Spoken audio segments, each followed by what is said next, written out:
the best coaches in the game. We really ain't playing.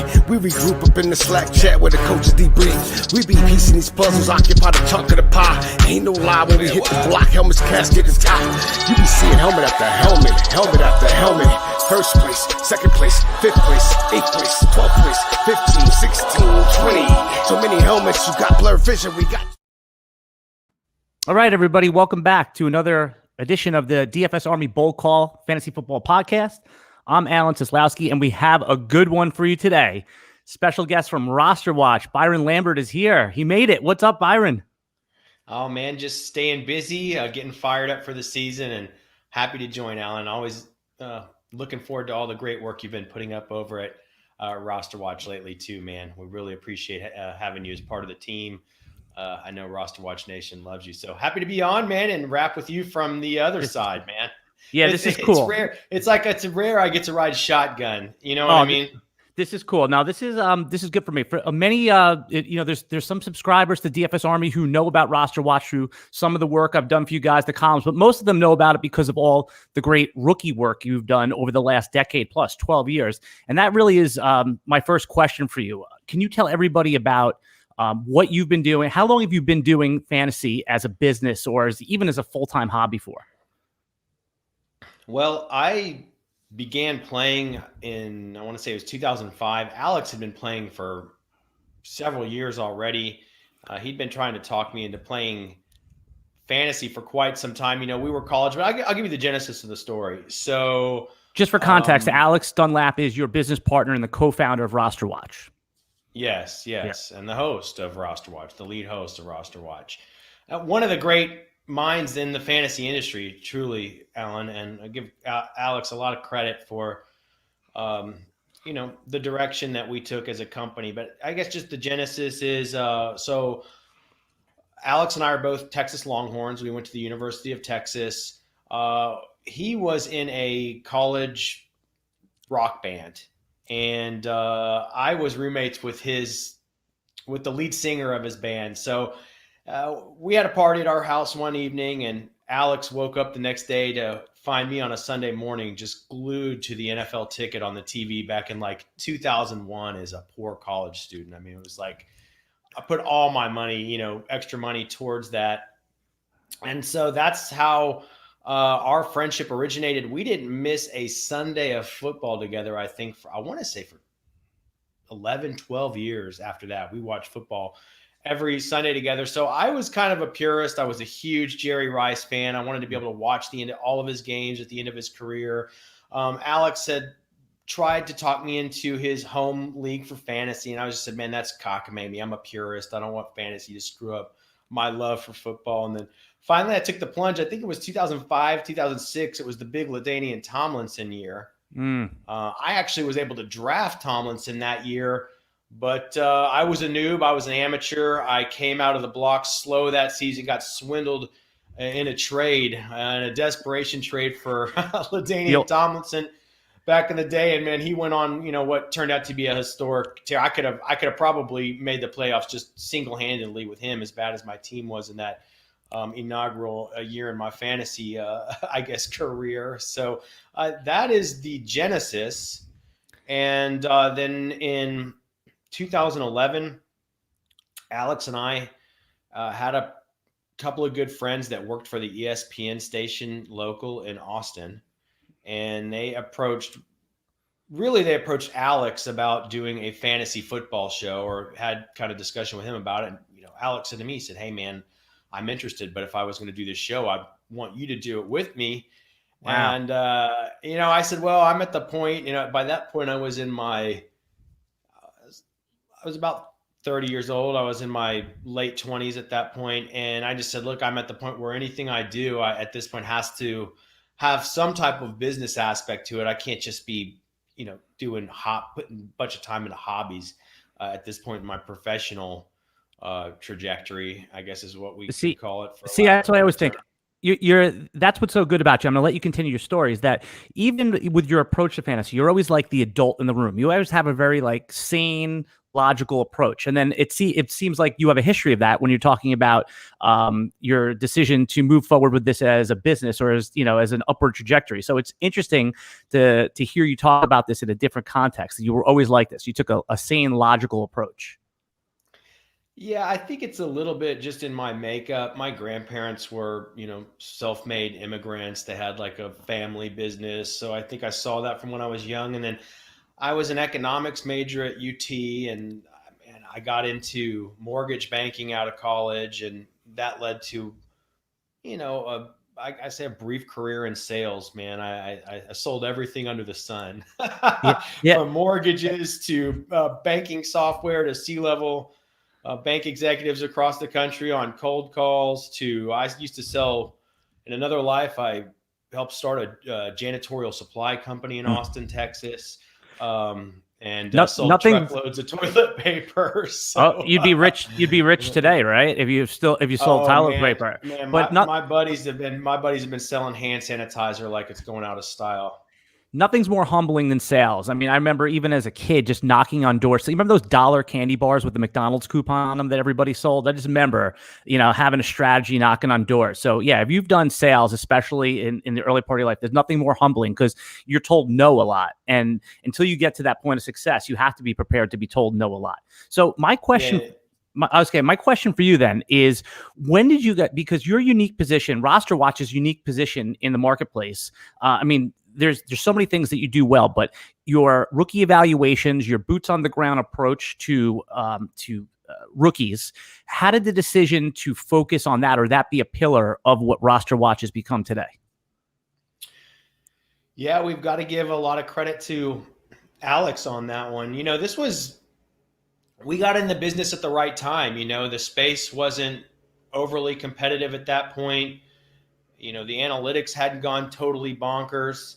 But Alex was, kind of in some of those smaller, really what we call maniacal kind of echo chambers at that time in the burgeoning, fantasy and just football industry, just generally speaking. Alex was a big football fan too, like I was, and he played, and he's always looked at it kind of from that perspective. So he was the one that immediately, within a year of us launching RosterWatch, he wanted to start going to the Senior Bowl. That's really what it started with. And then it turned into the Combine and some of these other scouting activities. And so I think we found out we were good at it. Having watched football, I watched football every week from when I was 5 years old. And I think I just had a pretty good inclination, especially at like the quarterback position. That was kind of a tricky position to scout these guys. And so it just turned out kind of into our template, our roadmap. And, we locked it down. We tried to always, improve it and get better ourselves. And then, we realized it carved a unique spot in the market space for us. There's a lot of reasons that our competitors and other folks in the industry never really took that route. It doesn't necessarily make a ton of business sense. It makes the product really good, but it's not. It's a lot of work in the off season. It's not as clear a path to the dollars and cents. Big picture, it's made a difference because we've carved a brand based on that, and it's certainly made the product great. And look, the other thing when we started in this business, Alan, was that it was real tricky to figure out how you were going to bridge the gap in the offseason. This was something, back in the day, football was still, even just 10 years ago, football was hot for 4 to 6 months. And then there was this big gap in the offseason. Maybe if you were a super geeky NFL draftnik, you were into that, but that didn't exist. So we were kind of on the frontier. I would say, and very humbly, that we were the pioneers of bridging the offseason gap from the perspective of the fantasy industry, the business perspective from this industry, and kind of in the very early, beginnings of the NFL becoming a year-round proposition that it's become. We follow it around the calendar. We started participating in all these off-season activities, and we recreated the template. And now, you see it. There's other people. We're not the only ones doing it at this point. Right. But you, like you said, though, we're the best, Yeah, like you said, you were first to market with it, or certainly, one of the pioneers of it. And for those of you who are not familiar, I'm going to do a little bit of the humble brag for you here. Byron, during a normal off season, will hit at least 8 to a dozen or more training camps. He actually goes to the training camps with a press pass, sits there, watches these guys, makes evaluations, and then along with a bunch of other stats and datas and tools, which are available on rosterwatch.com, they put everything into one piece of paper, which is their signature tool, which is called the Ultimate Draft Cheat Sheet. And this is what's become, again, one of your most well-known tools, unique propositions that literally doesn't matter if you've been playing fantasy football for a decade. It's not really a ranking. What it is, it's a leverage against ADP. You could use it to draft. And what's really interesting about it is, in addition to experienced fantasy football players being able to use your tool, is that people that do no studying. My wife last year took the Ultimate Draft Cheat Sheet into a draft and finished in the top 3 and literally used your leverage against ADP. So I think that's what's really interesting, is that you have this year-round intelligence gathering operation that culminates into literally one 8.5 by 11 piece of paper. So how did that decision come to simplify all of these things that you do all year to literally, I know you guys jokingly market as the simple sheet of paper, but how did this all come about? I mean, the draft cheat sheet really is everything we know in one sheet of paper, Alan. I mean, that's the bottom line. It's that simple. I'll take some credit. That was my brainchild. So I decided to make a draft cheat sheet in, I want to say 2013. I just, I realized people wanted a draft tool. So much of fantasy is about the draft, right? That's what drives everything for the entire year, the entire season, are fantasy drafts. That's where all the action's at. That's where all the hype is at. That's when people need the most help. Is drafting their team. People don't do this year round. They got jobs, they got kids and everything. And so I tried to create a cheat sheet that really I could use in my own draft. And there was another version initially, I want to say in 2012 or 2013. It was like step-by-step kind of building your team. It was pretty easy. It worked pretty well, but it was the second year of designing that cheat sheet, I guess would have made it 13 or 14, where I just sat down and I just got to work, and it's just what came out of my mind, Alan. What is your because process? The hardest thing is cross-positionally. Yes. Identifying when everybody can give you rankings, but there's a lot of cross-positional decisions that you'll encounter during the course of your draft, and that's where you need help. And I think the other thing too, Alan, that maybe was, if you look at RosterWatch overall, we always tried to keep it simple, because our idea was, we're the geeks. Let us go crunch all the numbers, get all the mind-numbing headaches, do all of that work. Let's distill it and just give you guys the actionable, information or recommendations or picks. Really, it's about the picks, right? Ultimately, it's all about the picks that we're recommending. And so, the cheat sheet, the site, everything was designed in that light. Like, how can I make this simple where these guys, I've done all the research, it's all baked in here, and this just informs them what to do intuitively and simply. They don't have to do all the legwork, because from a business perspective, I mean, that's the main vein of the demographic that plays fantasy, are people in the office or people with kids and, other professional lives. They don't have time to do all of this legwork. Now, I know there's a portion of the demographic that loves to geek out, make all their own decisions, crunch all their numbers. But that's certainly not the mainstream. Like you mentioned, Alan, we got a lot of females playing, a lot of women playing fantasy now. I mean, Alex's wife is one using the cheat sheet. Your wife is one using the cheat sheet. My mom is one using the cheat sheet. My sister-in-law has one using the cheat sheet. It's for the casual player, but we'll put it up against anybody. Expert quality results, always guaranteed. It's for the highest level players as well. Yeah, I always think of it more of a roster construction sheet because, rankings are not going to, with few exceptions, everyone's going to have their outliers. You're going to have your players that you like in a particular season above ADP. But for the most part, consensus rankings, ADP is a good way to draft based on that's how the market in any particular draft is acting. So I always thought of the cheat sheet again as a roster construction sheet. It tells you when to pivot off certain positions. So I guess my next question for you, Ann, is I'm so interested in everyone's process. Like, you put together the sheet, you put a lot of effort into it, but do you use projections? Like, what is your process from the beginning to end, even if you're just giving us the bullet points from when you sit down and you want to make a new cheat sheet or a new rankings or new, for a given year? Well, I wish there was a silver bullet, but it is an incredibly laborious manual initiative, All right. It's manual every year, right? And so, there's obviously a lot of secret sauce, but you got to start with the positional rankings themselves. Then you've got to measure the positional scarcity. And then you've got to kind of measure all that against ADP.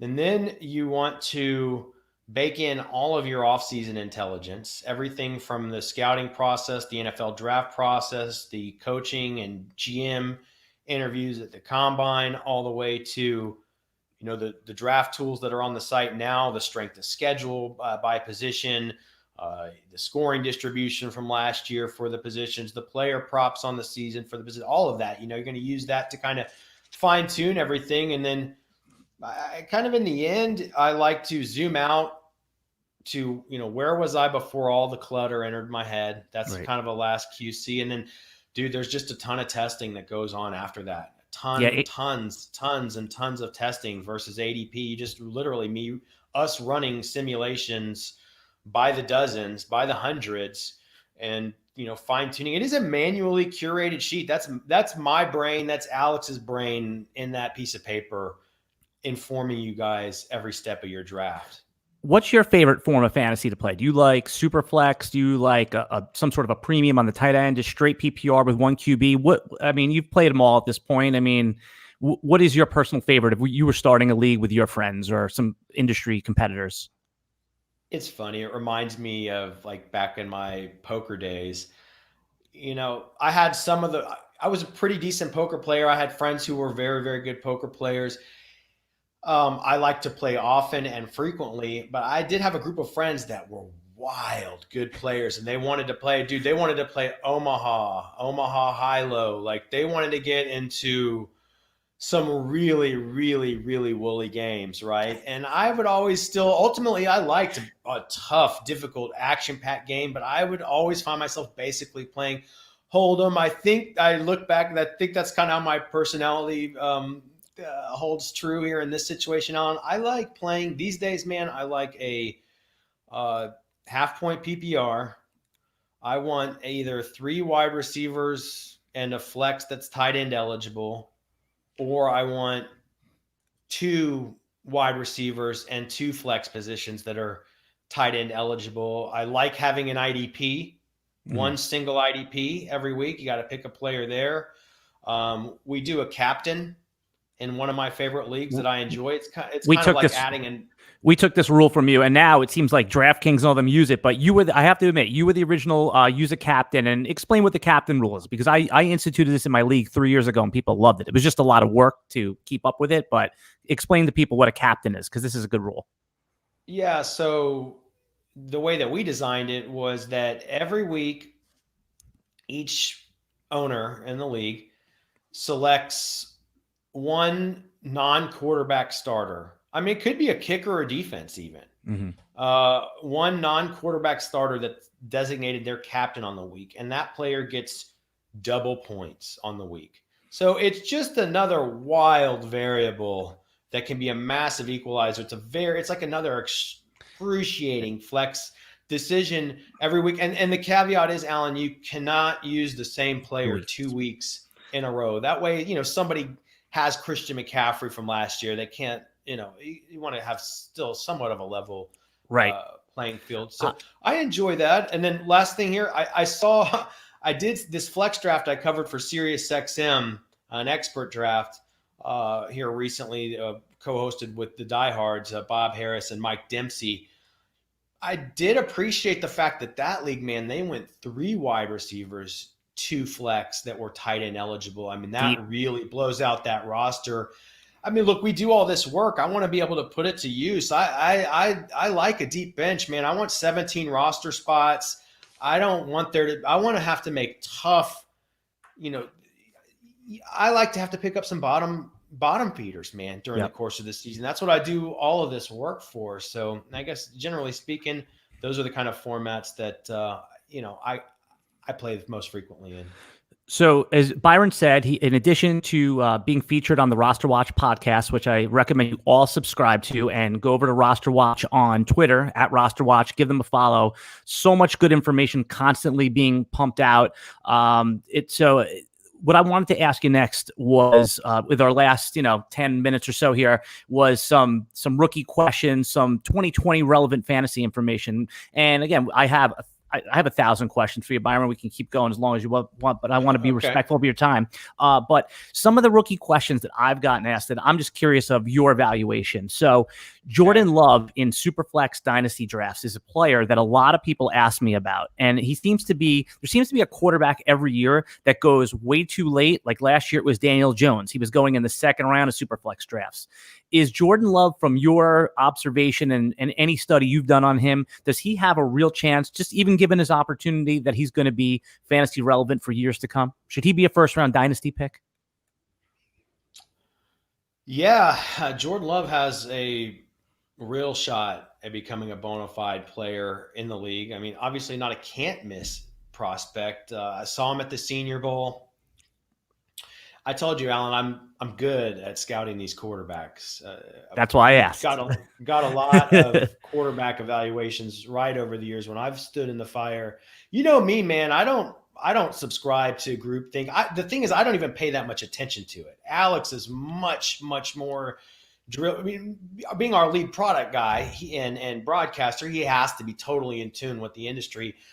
To me, that's a lot of clutter. I listen to it at times, but I take a stand, man. I don't care when I'm on the opposite side of just about everybody else. I've done it with Josh Allen. I've done it with a whole slew of guys coming out of the Senior Bowl over the years. And I think Jordan Love was one of those dudes. And here's why. People have a knee-jerk reaction to, first impressions make a huge impact on folks. So you see Jordan Love in like the first day of practice, and maybe he's not popping to you the way that you want him to, or you see Josh Allen in the first day of practice, he's a little bit wildly inaccurate, and that becomes kind of like emblazoned in people's minds. If you watch the subtleties over the week, it's the guys who really got better over the course of the week is very, very, very important. And I'd say Jordan Love absolutely improved every day of during the week of Senior Bowl practice. He has all the prerequisite. I mean, that's a big, strong, athletic kid that has a big arm. I'm not going to say it's a Josh Allen arm, but I think he's got every bit of like a Carson Wentz arm, that's a big arm. I mean, right. It's a big arm. So I think Jordan Love is a very, very potential viable starter in the real NFL football future, and definitely a guy in Dynasty you should pay attention to. I would imagine in a Superflex Dynasty, I mean, you got to think about he's going late, pretty early. He goes very late in these drafts. He goes like at the end of the second round. Sometimes he'll make it to the first pick of the third. But what I think is also, and you tell me you think this is a sound strategy, is that when a player is reached for, when he's when the Green Bay moved up for him, no one thought they should take him, that the coaches are even more dug in and he'll get more opportunity. Same thing happened with Daniel Jones last year. Regardless if he was good or not, he was going to be the quarterback for 2 years no matter what, versus someone like Dwayne Haskins, who was actually fell in the draft. And if he's bad early on, we may never see him again. Who knows? I don't believe that, but that sometimes plays a part in it for me, how I think of these guys. This was a targeted pick by LaFleur, right? I mean, They wanted Jordan Love. To me, that's informative. And the other guy that I'd say he reminds me of is Drew Locke. Yeah. I mean, so we're talking about Drew, who I've come around on. He's not a can't miss prospect still, but I mean, there's plenty of reason to. I mean, dude, look, good prospects don't always turn into good players. We're scouting the prospects. You know what I mean? Jordan Love is a good prospect.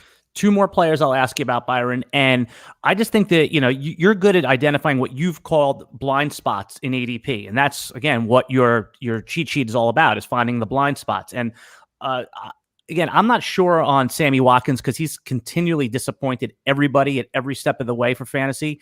But where he's going now, if I ripped his name off his jersey and said, hey, you could have the starting wide receiver in the Patrick Mahomes offense and you could have him in the 10th round, is that a complete blind spot, or is just, as you call the banana in the tailpipe? Is that just being swindled, one of your signature words, just way too many times? Talk about Sami Watkins from a redraft perspective.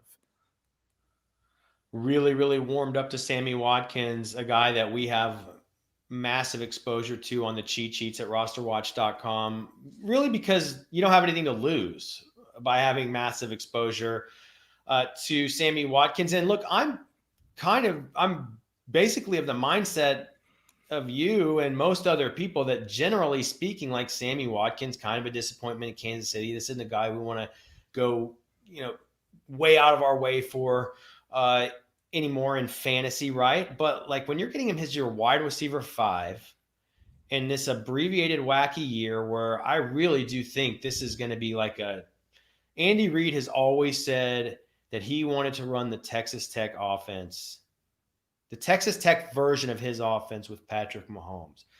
This is the year I see it happening. I mean, in this just a wacky offseason, to me, it's going to be about hitching your wagon to the big time players like that, to the veterans. So for me, that's Mahomes. I think Mahomes they're going to blow people out. I expect Mahomes to put up big numbers this year. Watkins is the clear starter over Hardman and any of those other cats. So it's a contract year for Sami Watkins. He took less money to stay in Kansas City. So I say, what do you have to lose? He may never be a weekly starter, and it may in fact be somewhat difficult to predict when he goes off. But I think like to have him on the bench, if you get in a pinch and you can put him in a good matchup.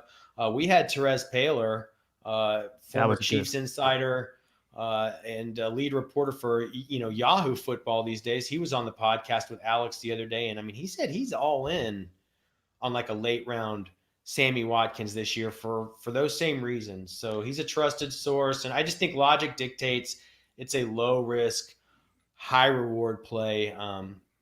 You're getting a piece of Andy Reid and Patrick Mahomes that way.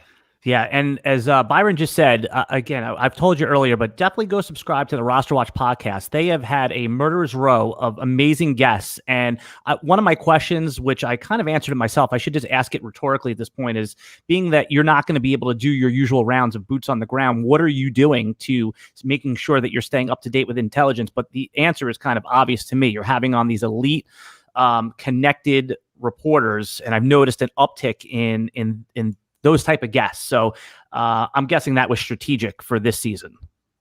Yeah, it's unfortunate. This was going to be my 5th year on the road at training camps, and it's something that our listeners and followers and subscribers and everybody's fallen in love with. Yeah. I mean, it gives us great. Look, you asked earlier, the scouting element. It gives us a great product. It also gives us great content, right, Alan? So, yeah, and I've made so many relationships on the road at these camps over the last 5 years. It's disappointing for me. Fortunately, it sounds like regionally, Alan, I can't promise anything. Regionally, we may still have a few opportunities to get out to a couple of camps. I'm still holding out hope for that. The pads aren't coming on. We try to get to camp after the pads come on. A lot of times camps starting 3rd week of July. I don't usually go till August 1st because I don't want to waste Roster Watch Nation's time with intelligence from 7-on-7 drills like the first week of camp. I want to get there when the pads come on, especially the running backs. Very difficult to scout if it's not like real live action where they're, really going for it out there. So pads aren't coming on until really this next week. I mean, they're a couple weeks behind on that. So I'm hoping towards the end of the month, might be able to still sneak out regionally to a couple. Otherwise, yeah, to your point, we are just working our sources to the max. I mean, we've developed hundreds of great relationships and sources over the years from being at all these events, in the off season. So we're going to be tapping those on all the beats. And that's how we're going to have to supplement this year, Alan. All right, Byron. So this is the DFS Army Bold Call podcast, and even though my broadcasting partner, he thought of the name, I hate the name. I think it's generic, but it's become that, and people, our small little community, they know us for that. So we're going to make sure you can't leave the Bold Call podcast without making a bold call, and how we define that is an 80th percentile outcome. So I know it's generic, I know it's a stupid exercise, but who is your sleeper? There's no such thing as sleepers anymore. But what's your bold call? Like last year, I made like 7 or 8 bold calls, and I got 7 of them wrong. I got 1 right. It was Lamar Jackson was going to finish as the QB1. I know 1,000 other people made that as well, but give me one that you're holding back, and I know it could change because in 3 weeks from now, everything could look different, but what is your bold call? Something that a player that you think is just could elevate to the elite fantasy echelon this season? Well, the one I've had in mind all offseason for months now, and I'm staying with it, Alan. I don't know how bold this is, but I'll predict an 80th percentile outcome if that's what the criteria is. Yes. I absolutely think that Josh Jacobs is going to be this year's Dalvin Cook or Nick Chubb, from last season. 2 guys I was super bullish on that were going in the second round, had them up on all the cheat sheet products. We got mega exposure to them last season, kind of late round 1 or around that turn. And I mean, that's just exactly how things are shaping up for Josh Jacobs, the second-year running back of the Las Vegas Raiders. So that would be, can you just quickly my preeminent bold pick? That's good. That's good. Can you just add to that as a footnote what Mayock told you in I think it was in Indy about phase 2, where how Jacobs was going to be integrated into the passing game, because that goes that kind of goes along with what you just said. Well, it's fun that you remember that. Sure, yeah. It was interesting. Every year we've always gotten Mike Mayock at the podium last in Indianapolis. He's kind of always comes and puts the nightcap on all of the major interviews to the media for the week every year. So it's interesting to finally have him come up as a GM, the last, I guess, couple of years now, and get to ask him questions from that perspective. So yeah, I just asked him, I said, look, I mean, this time last year, all the talk was about Josh Jacobs being the best pass catcher in the entire, draft class. He had a great rookie season for you guys, but he didn't really showcase that capability. Like 20 catches or something close to that. That wasn't much his rookie season. What was your evaluation, and kind of, what do you think's in store for him on that front? And I mean, Mike Mayock unequivocally said, oh yes, we're entering phase 2 with Josh Jacobs, which insinuates, I mean, it didn't even insinuate explicitly. I mean, which he described explicitly meant that, he said, look, as a rookie, no matter who you are, even though Jacobs is extremely capable as a pass blocking prospect, it's just difficult to throw these rookies into that situation early on, into too many pass blocking scenarios, into too many known passing down scenarios, into too many third down scenarios. And therefore the opportunities just aren't there for the targets. And so Mike Mayock said, look, we know that Josh Jacobs can be a very good pass protector in this league. If we can get him on the field more for that, that's basically by default going to lead to more receptions. And yes, we know he's a very, very, very good pass receiver. Now, I think the Raiders have made a few moves subsequent to that you can maybe nitpick that narrative, but I believe Mike Mayock because it's rational. It's a rational take that the running back they targeted for his 3-down capability in the first round 2 years ago is poised to make the big second-year leap, fairly uncontested by any other real bona fide players in that backfield. And we know he is an excellent pass catcher. And Alex, Alan, I'm looking at this mostly through the half-point Freudian slip. Half-point PPR and standard lens. So I know the guys on the PPR side of things, are probably downgrading Jacobs a little bit because of the concerns there. But I just think that logic dictates a big step forward for Josh Jacobs in year 2 after what was already a good rookie year. And people are predicting that the Raiders might have the best offensive line in the league this year. Right. Alan. Yeah, no, that is unbelievable. And you said you were you got a chuckle out of that. Remember that you know that the fans of Roster Watch and subscribers to the podcast, like, we consume all your content. It's that's what's so great about. And I advise everybody that listens to this podcast to go over and take a listen to the Roster Watch podcast. You'll get addicted. You'll start listening to everything, and there's so much great content out there. So, Byron, I have kept you long enough. I could talk to you forever, but I will be merciful and let you go here. Just give everyone, they know to follow you at Roster Watch. They know to check out the site at rosterwatch.com. Anything else? They can hear you on SiriusXM. Is it going to be most weekends now moving forward?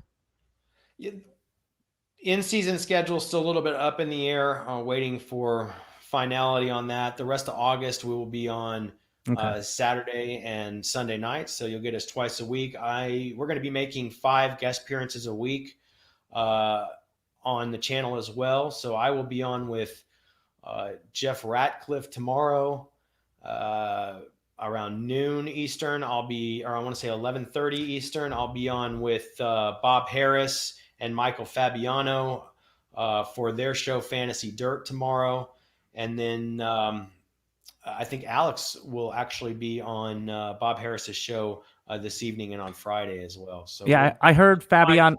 I heard Fabiano on the podcast, on the Roster Watch podcast. He likes you guys. I could tell. He gets a good kick out of you guys. It was fun to listen to him because he's like a fun, jovial personality, and it's fun to see somebody that is in mainstream football media really get the same sort of enjoyment out of you as your grassroots fans do. All right, Byron. Thanks again for coming on. He's Byron Lambert from Roster Watch. You know where to find them, and we put all of your information in the YouTube links in the comments below. And remember to like and subscribe to this podcast. Until next time, everybody, this is the Bowl Call Podcast.